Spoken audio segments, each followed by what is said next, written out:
প্রণাম সবাইকে।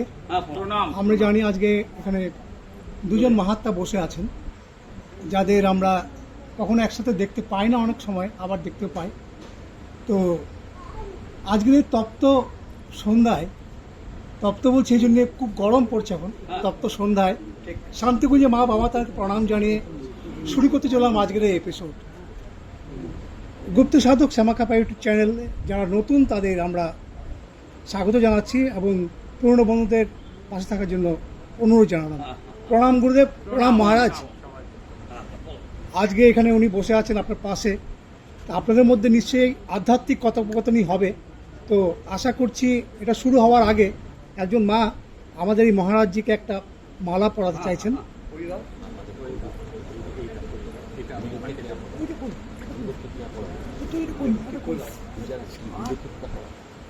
ওটা না, তুমি ওটা না। এবং আমাদের গুরুদেবকে পড়াচ্ছে, মালা পরে দিচ্ছেন আমাদের একজন এখানকার গুরুদেবের শিষ্যা কেয়া। আমরা একটু হাততালি দিতে পারি এই জন্যে। তো এখন শুরু হচ্ছে গুরুদেব এবং মহারাজের আধ্যাত্মিক কথোপকথন। প্রণাম দুজনকেই। আপনাদের অনুরোধ জানাচ্ছি, আপনারা শুরু করুন। না, মহারাজ আমাকে কালকে ফোন করেছিলেন যে আমি একটু যাবো, আপনি তো আমাকে প্রচণ্ড ভালোবাসেন, শ্রদ্ধা ভক্তি করেন। আমি হ্যাঁ অবশ্যই করি, আপনাকে কোনো ভুল নেই। কারণ খুব কমই লোক দেখেছি যারা বিরোজা হোম করেছে।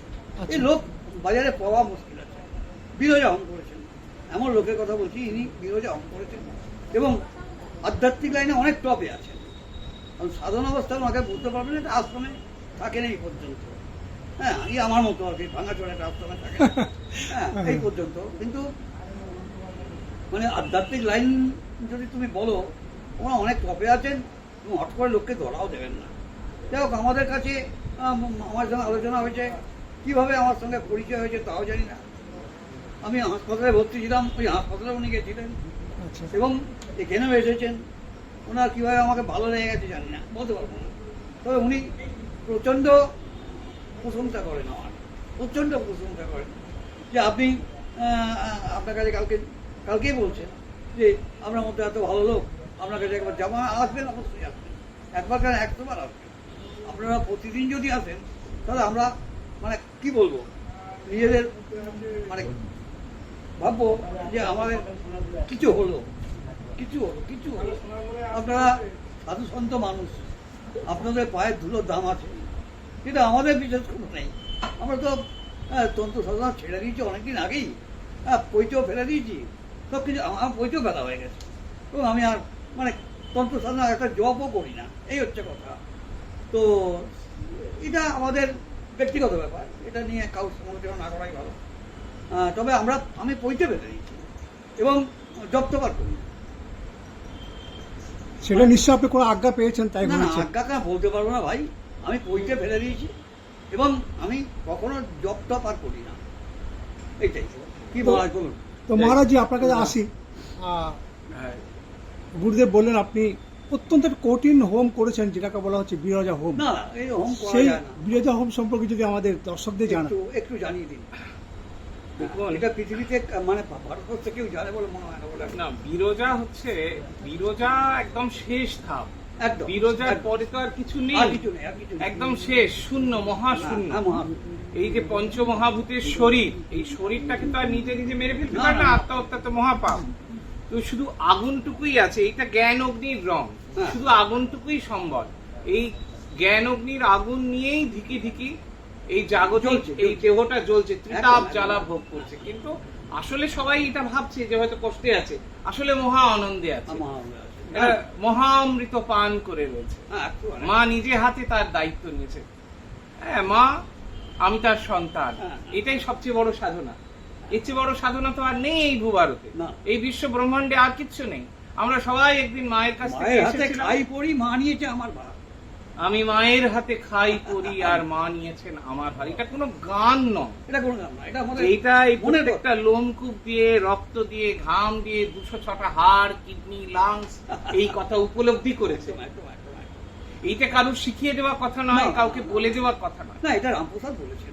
এটা রামপ্রসাদ তার গানের মধ্যে দিয়ে এটা বলে গেছেন মায়ের হাতে খাই পড়ি, মা নিয়েছেন আমার ভার, এটাই হচ্ছে।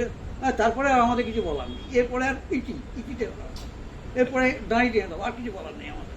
সাত্যকবি রামপ্রসাদ সেনের নাম আমরা কজন উচ্চারণ করার যোগ্যতা আমাদের কজনের আছে, এটা খুব সন্দেহের ব্যাপার। আমি তো এইরকম করি সবসময়। না না না, ঠিকই আছে। বামা মহেশ্বর তার নাম উচ্চারণ করার ধৃষ্টতা আমার আছে বলে আমি মনে করি। তবুও আমরা পার্থিব জগতে বাস করছি, এই কথাগুলো তো আলোচনা করতে হয়, লোককে বলতে হয়। একদমই তাই, সেই হিসেবে আলোচনা তো করতেই হয়তো হয়। রামপ্রসাদ নামটা উঠে আসে হ্যাঁ। বারবার করে। আর ওনার মতো আমার গুরুদেব মানে বামদেব বাবা রামপ্রসাদকে প্রচণ্ড ভালোবাসতেন, রামপ্রসাদী গান, উনি খুব রামপ্রসাদী গান শুনতেন, এবং পরবর্তীকালে রামপ্রসাদের আত্মীয় অনেককে দীক্ষা দিয়েছেন, উনি অনেককে দীক্ষা দিয়েছেন। হ্যাঁ হ্যাঁ হ্যাঁ তো আমি দু কথা বলতে চাই, মানে না বললে সেটা আমার অপরাধ হবে। হ্যাঁ। আমি একদম খুব স্পষ্ট পরিষ্কার বলতে চাই, উনি একজন মহাভৈরব, আমি প্রণাম জানাই। কারণ এটার মধ্যে আর কিছু নেই। অনেকে অনেক রকম ভাবে, সে তাদের মন আছে, তাদের মাথা আছে, তারা ভাবতেই পারে। এটা প্রশংসা বা নিন্দার বিষয় নয়। এটা আজকে ওনার কি বা চাওয়ার আছে, আজকে ওনার কি বা পাওয়ার আছে। আমাকে কেউ দুটো ভালো কথা বললো বা কেউ দুটো খারাপ, আজ আর আমার কি পড়ে আছে এই জীবনে, না না না না, আজ আর কিচ্ছু লাগবে না, কিচ্ছু লাগবে না। আমার নিজের হার্টের রোগ, থাইরয়েডের রোগ, অনেকগুলো ওষুধ খাই। তো মা দিয়েছেন, আপনি যেটি আমাকে অনেকদিন আগে বলেছিলেন যে আমরা তো মৃত্যুর উপাসনা করি। হ্যাঁ, একবার মা তো মৃত্যুর রূপা কালিকা। আমরা তো কিছু পাওয়ার জন্য, অনেকে বলে সাধনা করেছি কিছু পাবো না। আমার খুব মজা লাগে, বলে আচ্ছা আপনি কি পেলেন? আমি বললাম গোটা আমেরিকাটা আমি হাতের মুঠোয় পেয়ে গেছি। এরকম আছে, অনেক লোকজন আছে, তারা ভাবে সাধনা করলে পাওয়া যায়। সবকিছু হারাতে হয়, নিজেকে একেবারে একদম শেষ উলঙ্গ হয়ে যাও, ওই মায়ের কাছে এসো, এবার সাধনা করো। আর আপনারা যেগুলো করেছেন, বিশেষ করে আমার খুব ভালো লাগে যে আপনি বিরজা হোমটা করছি, এটা আমার খুব ভালো লাগে। আমি বহু লোক দেখেছি, বহু সাধুসন্ত ঘুরেছি, কিন্তু আপনার মতো এরকম একটা লোককে আমি দেখিনি যে বিরজা হোম করেছেন। এবং বিরজা হোমের অর্থটা একটু লোককে বুঝিয়ে দিন, এটা সাধারণ লোক বোঝে না। বিরজা হোমটা কি একটু বুঝিয়ে দিন। আমরা দেখতে পাচ্ছি এখানে দুজন মহাত্মা এখানে বসে আছেন। হ্যাঁ, দুজনই বলতে গেলে আবেগ তাড়িত হয়ে আছেন। মহারাজজির দু নয়ন থেকে অশ্রুধারা বর্ষিত হচ্ছে আমরা দেখতে পাচ্ছি। তো বিরজা হোম সম্পর্কে বারবার গুরুদেব বলছেন, এবং আমরা যারা এখানে আজকে এই ক্যামেরার পিছনে বসে আছি এবং আমাদের এই ক্যামেরার পিছনে যারা আছেন, এই বিরজা হোম সম্পর্কে জানতে চাই। আর কিছু নেই, আর কিছু নেই। এটা তো গুরুদেব বললেন, আর কিছু নেই, ওই শেষ। আপনি শেষটা বললেন, আমরা একটু এই ব্যাখ্যাটা জানতে চাই, পুরো ব্যাখ্যাটা জানতে চাই। এখন যেতে তো পারবো না যতক্ষণ পর্যন্ত ভগবান না নিচ্ছে, যতক্ষণ না নিচ্ছে ততক্ষণ পর্যন্ত আমরা যেতে পারবো না, আমাদের অধিকার নেই। মহারাজ একটু আবার যাবো, আবার লাথি মেরে তাড়িয়ে দেবে, আবার যা, আবার যা, উপকার কর, মহারাজের সেবা কর, আবার আসতে হবে। এইবার কতবার এসেছি তার ঠিক ঠিকানা নেই। হ্যাঁ, তুই মনে দুঃখ নেই, এই যতবার বলবে ততবারই আসবে, কোনো অসুবিধা নেই। ভগবানের নির্দেশ মতো কাজ হবে। আমার শরীর তো শরীর নয়, এটা ভগবানের শরীর। আমার শরীর আমি ভগবানকে দান করে দিয়েছি, মাকে দান করে দিয়েছি। এবার তোমার শরীর তুমি কি করে বোঝো, আমার দেখার দরকার নেই। তবে মাঝে মাঝে শরীর খারাপ হলে আমাদের হাসপাতালে যেতে হয়, ডাক্তার দেখাতে হয়, ডাক্তারও ফ্রি, হাসপাতালও ফ্রি, সবটাই ফ্রি। হ্যাঁ, এটাই একটা বিরাট ব্যাপার। এটা আপনাদের প্রাপ্য, আমার প্রাপ্য, এটা পাওয়া আমার পাও না বলতে পারো। তো মহারাজজি যদি একটু বিরজা হোম সম্পর্কে বলেন। বলছি, আমাদের সকলের এই দেহে ট্যাক্স আছে। আচ্ছা আচ্ছা, যোজন আর যাজন, তো আমরা ট্যাক্স সবাই সাবমিট করছি মায়ের কাছে। ভালো করে শোনো, মা হচ্ছেন একমাত্র ব্রহ্মময়ী ভগবতী। তো মা ছাড়া এই জগৎ সংসারে আর কিছু নেই, কোনোদিন ছিল না। ব্রহ্মাণ্ড ছিল না যখন মুন্ডমালা কোথাপি। তো মা তিনি স্তন্যপান করাচ্ছেন শিশু ভোলানাথকে, সদ্য জাতকে। মহাদেবের তো 5টি আমনায় 5টি মুখ। তো আমরা কিরকম অসভ্য প্রকৃতির লোকজন, সভ্যতার কিরকম অসভ্যতা, আমরা এই অধর আমনায় ওই নিচের দিকের যে মস্তক সেইটাকে আপন করে নিয়েছি। ভালো কোনো কথা, ভালো কোনো গুণ, ভালো চর্চাই হয় না তো আমার থেকে। পুরো একটা মানুষের ভালো করবো, না, তোমাকে চর্চাটা হয় আশীর্বাদ কোথায়? করবো, বলুন। এইসব কথা আলোচনার মধ্যে নেই কোথাও। হ্যাঁ, না না, না এইসব কিছু আলোচনার মধ্যে কোথায় কোথায় কি শতকর্ম করবো, ওইটা শিখবো। এই জন্য তন্ত্রশাস্ত্রের খুব নামটা খারাপ হয়ে গেছে। উপায় কি আছে এবং বলুন? মানুষ এ থেকে এখন করে খাচ্ছে। It is a profession. এটা প্রফেশন, এটা করে খাচ্ছে। এটা একটা এখন প্রফেশন যে আমি তোমাকে কিছু দেব, তার বিনিময়ে তুমি আমাকে পয়সা দেবে। হ্যাঁ, একদম একদম একদম। আমি তো চাকরি করছি না, ব্যবসা করছি না, তাহলে আমার চলবে কি করে? তুমি আমাকে পয়সা দেবে, আমি তাহলে ব্যবসাটা চালিয়ে নিয়ে যেতে পারবো। একদম। It is not Sadhana, it is a heinous crime যারা এটা একদম, করছে। একদম একদম করছে। এবং শ্রী শ্রী মাতৃমন্দির ল্যান্সডাউনে একটা পয়সা কেউ লাগে না, কোনো প্রণামী বাক্স নেই। আমাদের এখানে তো লাগে না। এখানেও এই যে এখানেও শান্তিকুঞ্জতে there is no donation system, there is no corporatization। কারণ ধর্মকে রক্ষা করা একটা সাধকের কর্তব্য। একদম। তার বাবা নেই, মা নেই, ভাই নেই, বোন নেই, কেউ নেই, না শুধু মা। না, সে মাকে দেখে একদিন সাধক, মাময় জগৎ, মা মাময় মাতৃময় জগৎ, এক এই কাজ- মাকে দেখে সে বাড়ি থেকে বেরিয়েছে, কারুর ভরসায় সে বেরোয়নি।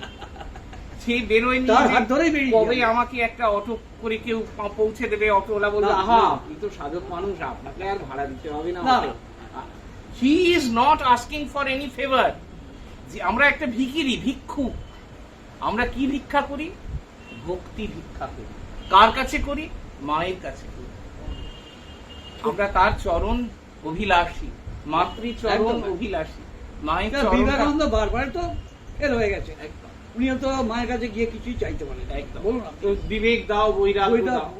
এগুলো এগুলো তার একটা চাকরির দরকার স্বামী হ্যাঁ, বিবেকানন্দ। একটা চাকরির ঠাকুর দরকার। বলছেন, ভগবান শ্রীরামকৃষ্ণ তিনি বলছেন যে যা মায়ের কাছে যা, হ্যাঁ, তো একদম। মায়ের কাছে যা, গিয়ে চেয়ে নে, তো মা তো আছে, যাও তোমাদের যা যা ডিমান্ড। আমার খুব কষ্ট হয়, কেউ কিছু মনে করবেন না, না, আমি মনে খুব করা অন্তর যায়। দিয়ে ভালোবাসি মানুষটাকে। এরম মহাভৈরব এখন ভারতবর্ষের মধ্যে আর আছেন কিনা কেউ, আমার মনে হয় আর কেউ নেই এইরকম। হ্যাঁ, এটা সবাই বলে একটা কথা এইটা বলে। কেউ দয়া করে এটাই আমার ভাববেন না। দুর্ভাগ্য। এটা কোনো প্রশংসা বা কোনো স্টেটমেন্ট বা কোনো নিন্দা। আমি কারুর প্রশংসা বা নিন্দার পরোয়া করি না। হ্যাঁ। আমি কাট কথা পরিষ্কার বলি, আর আমি ভয়ও পাই না। না, ভয় পাবেন না। একজনকেই ভয় পাই, হ্যাঁ, একজনকেই আমি ভয় পাই, আর কাউকে ভয় পাই না। তো আমি ওনার অন্তর দেখেছি, হ্যাঁ। কি সুন্দর শিশুর মতো অন্তর। কি এই মানুষ, এই মহাভৈরবকে কখনো তিনি বটুক, কখনো তিনি মহাকাল। তাকে যদি ভালো না বাসতে পারলাম, হ্যাঁ, দুটো যদি মন থেকে ভেতর থেকে ভালো না বাসতে পারলাম, না। কোনো দায় ছিল না তো বলার। না, আমাদের ভালোবাসুক আমরা চাই না। আপনাকে বলছি একটা কথা, আমাদের ভালোবাসুক আমরা কেন চাইবো? কি দরকার আছে? আমার মা ভালোবাসে হলো, এইটাই হচ্ছে হ্যাঁ। মেন থিম, এসেন্স অফ সাধনা। কে আমাকে ভালোবাসলো? আমার দরকারটা এনাকে কি? অনেক ফুলের মালায় ভর্তি করে দিল, কি অনেক প্রশংসা করলো, কি দুটো সমালোচনা করলি, আজ এখানে এসে আর কিছু যায় আসে না। বিরজার কথায় আমি আসি। বিরজার বিষয়টি হচ্ছে, একজন সাধক যখন ক্রমশ মাতৃ কৃপায় একটু একটু করে উচ্চ আসনের দিকে অগ্রসর হন, তাকে মা শক্তি যোগান। প্রথমে গণ, এই প্রেত পিশাচ, এরা এসে তাকে আর আসনটাকে টলমল করে দেয়। এটা হচ্ছে একদম প্রিলিমিনারি লেভেল। এই লেভেলে যদি কেউ সাধনা করতে চায়, তাকে প্রথমেই ওই আসনে টলমল হয়ে যাবে বলে, ওই কি একটা সাদা মতন দাঁড়িয়ে ছিল, কি একটা কালো মতন দাঁড়িয়ে ছিল, কি যেন হাত নেড়ে ডাকছিল, কে বললো হাই, কে বললো বাই, লজিক, এইসব করে টোরে তাকে মা আগে টেস্ট করেন। দেখো আমি হচ্ছে ভিভিআইপি, একদম। আমি প্রধানমন্ত্রী, ঠিক আছে, আমার কাছে আসতে হলে আগে কাউন্সিলরকে ধরো, এমএলএ কে ধরো, মন্ত্রীকে ধরো, মুখ্যমন্ত্রীকে ধরো, তারপর মুখ্যমন্ত্রী চিঠি পেলে অনেক stage, আমার কাছে আসবে। অনেক stage। আমি ভিভিআইপি, আমি হেলিকপ্টারে ঘুরি, একদম, একদম। আমার ঠিকানা কেউ পায়। তো এইরকম একটা জায়গা, এই হলো সাধনের স্তর। যেই গণেরা তাকে বললো না এই সোলটা ভালো, এই আত্মা, আমরা তো আত্মা ছাড়া আর কি। হ্যাঁ, তো আমি অনেকদিন আগে যখন এসেছিলাম, তখন এখানে এক মহাত্মা ঘুরে বেড়াচ্ছিলেন, একটি বিড়াল। হুম। হ্যাঁ, তো সেটা আমরা বুঝতে পেরেছিলাম। আচ্ছা আচ্ছা আচ্ছা। তো অন্য সাধারণ মানুষ ঠিক ফলো করতে পারে, ভাববে ইয়ার কি করছে, ভাজলামি করছে। এখন সাধকদের তো পাগলই বলে, হ্যাঁ, পাগল তো, পাগল, পাগল। আমরা তো পাগল, এই হাসছি, এই স্বর্গে কাঁদছি। পাগলের মেলা, যেমনি গুরু তেমনি চেলা। এছাড়া তো আর কিছু নেই। হ্যাঁ, এবারে সেই গণেরা যে অ্যাপ্রুভ করে দিল, স্ট্যাম্প পড়ে গেল, ইউ আর পাস। এইবার তোমার সাধনে তোমার অগ্রগতি। এইরকম করতে করতে বছরের পর বছর যেতে যেতে এটা কোনো মজার খেলা বা ম্যাজিক নয়। এইখানে অনেকে গন্ডগোল করে ফেলে, অনেকে আমাকে বলে যে এই তন্ত্রশাস্ত্র বোধহয় একটা ম্যাজিক শাস্ত্র। এই সবচেয়ে ভালো ম্যাজিক জানে পিসি সরকার জুনিয়া, তো তিনি প্রতিদিন মাকে প্রণাম করেন। তো ওই সবচেয়ে বড় ম্যাজিশিয়ান উনি। না এই নিয়ে গন্ডগোল আছে, উনি স্বীকার করে দিয়েছেন, সবকিছু স্বীকার করে দিয়েছেন। হ্যাঁ, স্বীকার করে দিয়েছেন যে আমরা ম্যাজিক করি মানুষকে বিনোদন দেওয়ার জন্য, আনন্দ দেওয়ার জন্য। এটা নিখাদ আর এন্টারটেনমেন্ট। কিন্তু সাধনাটাকে দয়া করে এন্টারটেনমেন্ট বলে মনে করবেন না। না, ওর মধ্যে সাধনা আছে। হ্যাঁ, ওর মধ্যেও সাধনা আছে, ভয়ঙ্কর সাধনা আছে। তা নাহলে উনি করতে পারেন না এই কাজ। সেটা আমরা প্রত্যেকেই স্বীকার করি এবং সর্বাগ্রে সর্বসমক্ষে স্বীকার করি। জাদু ইতি মায়ান, সেখানে অনেক জাদুকররাও যান না জানতো প্রণাম নিতে, প্রণাম জানাতেই। কদিন পরেই অম্বুবাচীর মেলা হবে, গোটা পৃথিবী থেকে মানুষ আসবে, বহু সাধক তার মধ্যে আছে। তার প্রফেশন হয়তো magician, the purpose of show is for entertainment, বিনোদনের জন্য। কিন্তু তার মধ্যেও সাধক সত্তা আছে। কিন্তু যিনি ভালো সঙ্গীত শিল্পী, তিনি কিন্তু সঙ্গীত সাধক। কেউ নাচ করে সাধক, কেউ সিনেমা করে। ঠাকুর তাই বলেছিলেন, ওরে তোরা থিয়েটার করে যা, থিয়েটারে লোক শিখবে। ঠাকুরের কি দরকার ছিল গিরিশ ঘোষের ক্যান্সারটা নিজের গলায় নেওয়ার? আপনারা কেউ নেবেন? এত তো ভক্তির রমরমা বিক্রি, আপনারা কেউ নেবেন ক্যান্সারটা? তাকে ভক্ত বুঝবেন। যদি ভক্তি না থাকে, ভক্তির অভিনয় করে লাভ নেই। তো ওনার সম্পর্কে অভিনয় করা যায় না, যায় না। হ্যাঁ, এটা যারা করছে তারা এই অভিনয় নিয়েই ব্যস্ত। ওটাকে ওরা কবজা করে নিয়েছে। হ্যাঁ, ওরা এসব বোঝে না, এত কিছু বোঝে না। এইগুলো করে কোনো লাভ না, কোনো লাভ। এগুলো লোকে ঠিক ধরে ফেলবে। এত বোকা নয় লোকজন। আপনারা কি বোকা? না, তাহলে এত লোক ভগবান ডাকতে এখানে কোনো জ্ঞান বিজ্ঞানের ব্যাপার নেই। বিজ্ঞান যেখানে শেষ হয়েছে, আধ্যাত্মিকতার সূচনা। আমরা সেটাই বলি। এইবারে ব্যাপার হচ্ছে যে আমাদের এই যে সাধন পথে যেতে যেতে যেতে যেতে অনেকগুলো বছর কাটানোর পর তার বিভিন্ন পর্যায়ের দীক্ষা হতে হতে যখন সে একটা উচ্চ স্থানে পৌঁছে গেল, সেটা এক জন্মের ব্যাপার না। এটা হয়তো 7 জন্ম কি 8 জন্ম ধরে সে এই কাজই করছে। তার হয়তো কিছুটা রেসিডিউ বাকি ছিল, কিছুটা জমাট ছিল, সেটা সে এইবারে এসে কমপ্লিট করে দিয়ে টাটা বাই বাই বলে চলে গেল। এইবারে তাকে যে ও বাবা তুমি এসো, তুমি দাঁড়াও, আমার একটা কথা বলার ছিল না, আসে আর কোনো কথা ছিল না। তার সময় হয়েছে। মহাত্মারা এইভাবেই আসেন, মহাপুরুষদের জন্ম এইভাবে। এইগুলো সব দিব্য লীলা। দেখুন, আমাদের এখন মহাপুরুষরা জন্মাচ্ছেন না, গর্ভ শুদ্ধ নেই, একটা গর্ভ শুদ্ধ নয়। তারা জন্মাবে কেন বলুন দেখিনি? লাইন দিয়ে দাঁড়িয়ে আছে, জন্মাবার জন্য লাইন দিয়ে দাঁড়িয়ে আছে, কিন্তু গর্ব পাচ্ছে না। একটা কথা আপনাকে বলে দিল মহারাজ, যে একটা কথা বলি আপনাকে, তারপর বিরোজা। হ্যাঁ, এইবারে যদি ব্যাপারটা হচ্ছে আমরা ভিডিও ধারণ করছি, একটা নির্দিষ্ট সময় থাকে। দর্শক বন্ধুরা, মহারাজ আপনি যাচ্ছি, যদি আমাদের একটু সংক্ষিপ্তভাবে জিনিসটা জানিয়ে দেন। পর্যায়ের পর ক্রমান্বয়ে দীক্ষা অভিষেক হয়ে গেল। তারপর যখন সে চূড়ান্ত পর্যায়ে সে বুঝতে পারলো যে ব্রহ্ম সত্য, জগৎ মিথ্যা, ব্রহ্মময়ীকে আমার দরকার, ব্রহ্মময়ী ছাড়া এই জগতে আর কিচ্ছু নেই, সমস্ত অসার বস্তু, আমার স্ত্রী, আমার স্বামী, আমার ভাই, আমার বোন। এটা তো অনেকেই বলে গেছে। তো সেই যখন উপলব্ধি স্তরে গেল, মা তাকে কৃপা বর্ষণ করলে যে হ্যাঁ তুমি যাও, এটা অনেকে মনে করে এটা খুব সস্তা হয়ে গেছে, এই দোকানে বাজারে কিনতে পাওয়া যায়, আমি কিনে নিলাম। It is not so easy, এটা সহজ জিনিস না। মা তাকে আদেশ করবেন, তার জন্য তার গুরুদেব অপেক্ষা করবেন যে হ্যাঁ তুমি, you are the selected one, একদম তুমি, তোমাকে দেবো আমি। তারপর তার বিরোজা, এই পুরী সম্প্রদায়ের এই যে সন্ন্যাস দীক্ষা, এই যে হোমটি হয় তার নাম, যজ্ঞ যেটি হয়ে থাকে তার নাম বিরোজা। সেটি অত্যন্ত কঠিন একটি পদ্ধতি। আমি পদ্ধতিটা বলছি না, আমি যত শুনেছি বিরোজা নদী আমাদের উৎকলে আছে, আর আছে আকাশে। আকাশে আছে বিরোজা নদী, আছে আকাশে, যেখান থেকে তাকে টেনে আনতে হয়। আর আছে একটা উৎকল, উড়িষ্যায় একটা বিরোজা নদী আছে, একদম। এটা যা আমি যত শুনেছি। আপনি ঠিকই শুনেছেন। আপনার চলমান শিবকে কি প্রশংসা বা নিন্দা করা যায়? কি দরকার আছে, এগুলো জানা উচিত সকলে। কি দরকার আছে? আপনারা যুগে যুগে এসে পৃথিবীতে আমাদের বাণী দিয়ে গেছেন, শুধরানোর জন্য পথ দেখিয়েছেন, কিন্তু সেগুলো আমরা নিতে পারিনি বলে আজকে অবস্থা, আমরা নিতে পারছি না। ঘরে ঘরে অশান্তি, ঝগড়া, মারামারি, সবাই কি বলে আমার খুব পার্সোনাল একটা প্রবলেমের কথা আপনাকে জানবো, আরে কি পার্সোনালটা কি আমি সেটাই বুঝতে অন্য কিছু না, পার্সোনালি তো নেই ওই বাড়িতে অশান্তি। হ্যাঁ আমার কাছে তো ঘন্টায় একটা দুটো করে লোক আছে, ঘন্টায় এক দুটো করে লোক আছে। আমি দেখলে এর মধ্যে কত কোনো লোক এসে চলে গেল, ফিরত গেল। আজ রোববার, তাও আছে, শনিবার রোববার আমাদের এখানে বন্ধ, তার সত্ত্বেও তারা। আমার মনে আছে সেই প্রথম যখন আমরা হ্যাঁ, ইয়ে করেছিল তখন আপনি বলেছিলেন যে আজকে আমাকে দেখে আপনার এমন মনে হয়েছিল, হ্যাঁ। আপনি বলেছিলেন আজ আর কাউকে আজকাল দেখো না, দেখো না, দেখো না। হ্যাঁ, না না, আপনারা আসলে আমরা টের পাই এবং আমাদের অন্তরটা মানে আনন্দে ভরে ওঠে। একজন মহাত্মা আসছেন, কারণ আমরা তো পাচ্ছি না। যারা আসছে দাও দাও দাও দাও, আমাকে দাও আমাকে দাও আমাকে দাও, আমার খাওয়া নেই, আমার অমুক নেই, আমার তমুক নেই, চাকরি নেই, বাদ নেই, এই সমস্ত। ওরা ভাবে আমি ভগবান, আমাকে বলেই হয়ে যাবে। ওরা আমি হ্যাঁ বলে দিই আমি চলে যাবো, আপনি হ্যাঁ বলে দিন আমি চলে যাবো, সেটা তো আমার পক্ষে বলা সম্ভব না এখন। আমরা আজকে দেখেছি এখানটায় দীর্ঘক্ষণ গুরুদেব তৃষ্ণাত কাকের মতো বসেছিলেন যে কখন এই মহাত্মা আসবে। আমি উনি- মার্জনা চাইছি, আমার অনেকটা দেরি হয়ে দেরি গেছে। হয়ে আমি দেরি আমি হয়েছে। বলেছিলাম ঠিক 5টার সময় না, না, আসবো, এটা ঠিক আছে। কিন্তু এই দেরি মেট্রোর হতে- গোলমালে আমরা দেরি ভুল হতেই স্টেশনে পারে। যাওয়ার জন্য না দেরি হতেই পারে, দেরি হতেই পারে, যাই হোক, দেরি হতেই পারে। গুরুদেব একটা কথা বলি। হ্যাঁ, বলো।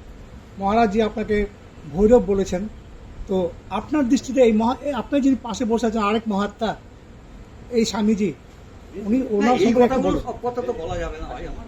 যদি আমাদের দর্শকদের একটু ওনার সম্পর্কে কিছু বলেন। এবং তোমরা বুঝে নাও, উনি আমাকে ভৈরব বলেছেন। ভৈরব কথাটা মানে আপনি উনি অ্যানালাইসিস করে দিন, ভৈরব কথাটা মানে কি আপনি অ্যানালাইসিস করে দিন দাদা। দেখুন এই সাধনের এক একটি পর্যায় আছে। তো মহাদেবের অপর নাম একটি রূপ, অনেকগুলো রূপ, কখনো তিনি মহাকাল, মহাকাল হ্যাঁ, ভৈরব। হ্যাঁ, হ্যাঁ, হ্যাঁ। তো এক একটি পর্যায়, এক একটি নাম, এক একটি আধার অনুযায়ী এক একটি স্তর, অবশ্যই। এক একটি রূপ, তার ভিন্ন ভিন্ন রূপ, ভিন্ন ভিন্ন স্তর, সেই নিয়ে আমরা তার আলাদা আলাদা নাম বলি।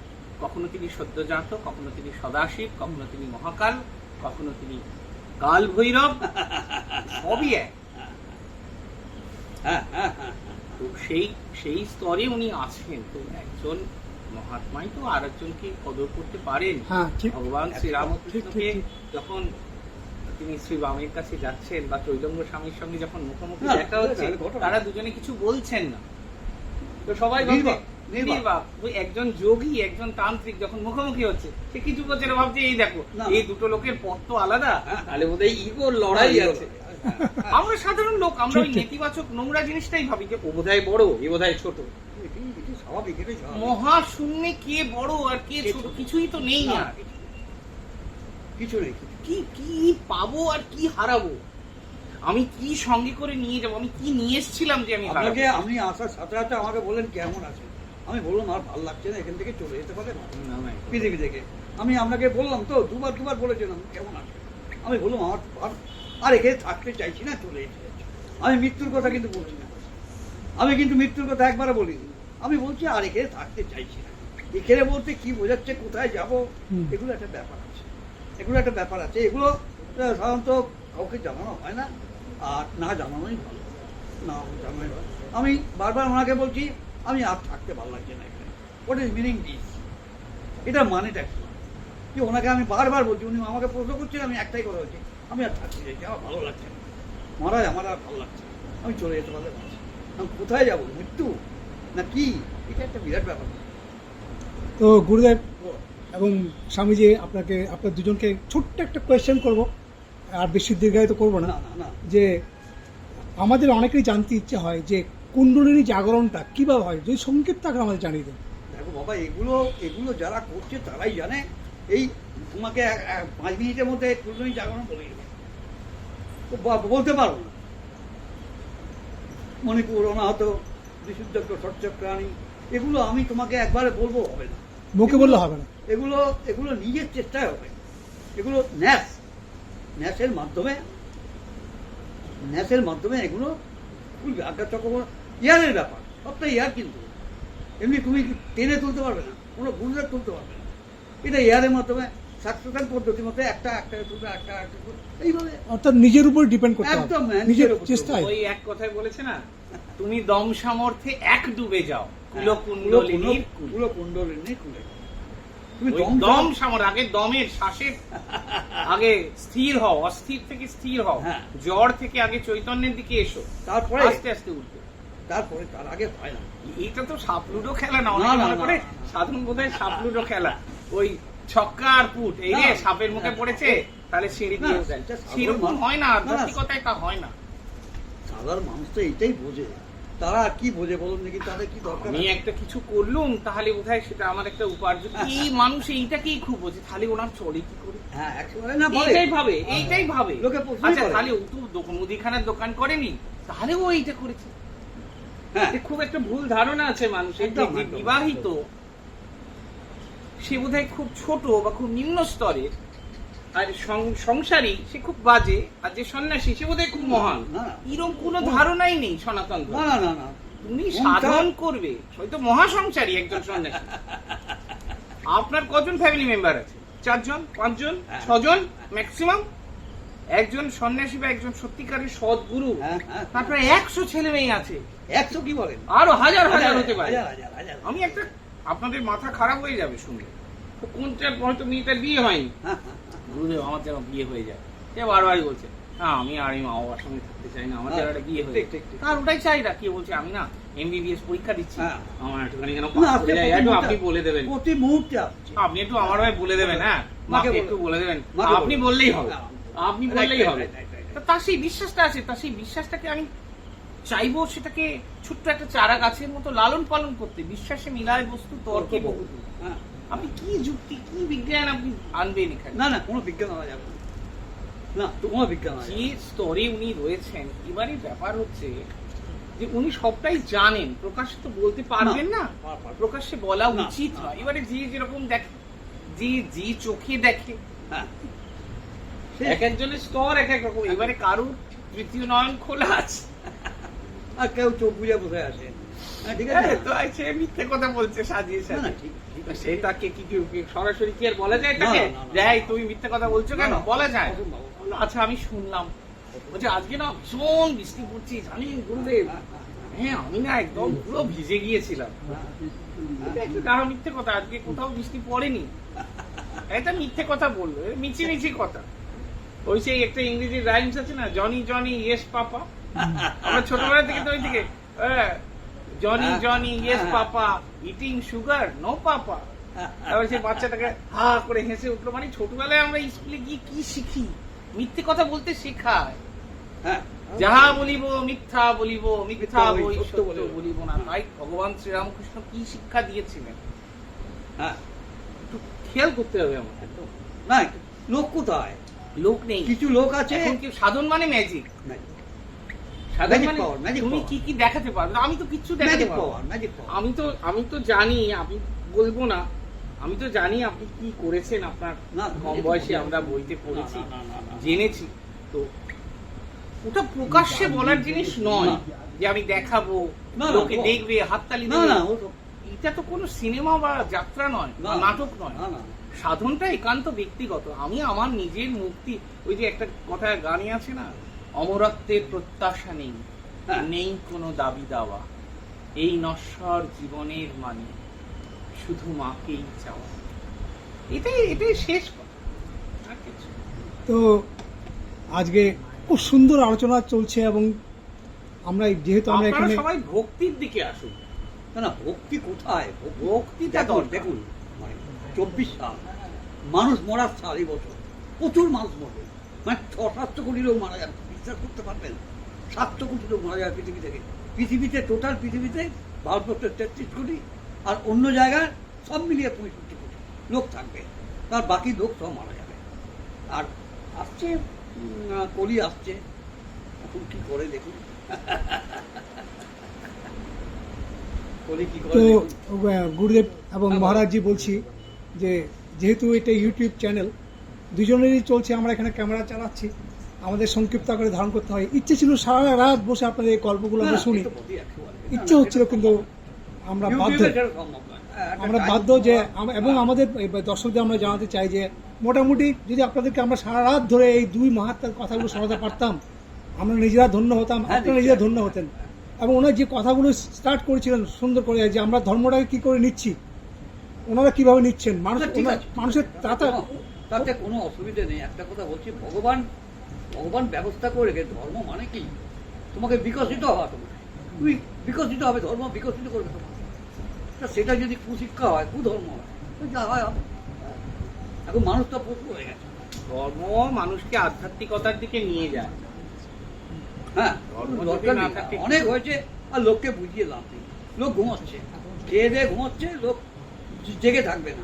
ওরা হলে যা হয় হবে, ও হলে তখন দেখা যাবে। হ্যাঁ, এইরকম একটা ব্যাপার। তো আজকের মতো গুরুদেব হ্যাঁ, এবং হ্যাঁ। স্বামীজি দুজনকে প্রণাম জানিয়ে হ্যাঁ। এবং আমাদের দর্শক বন্ধুদের প্রণাম জানিয়ে আজকে না, শেষ করলাম। ঠিক আছে। প্রণাম, দুজনকে প্রণাম।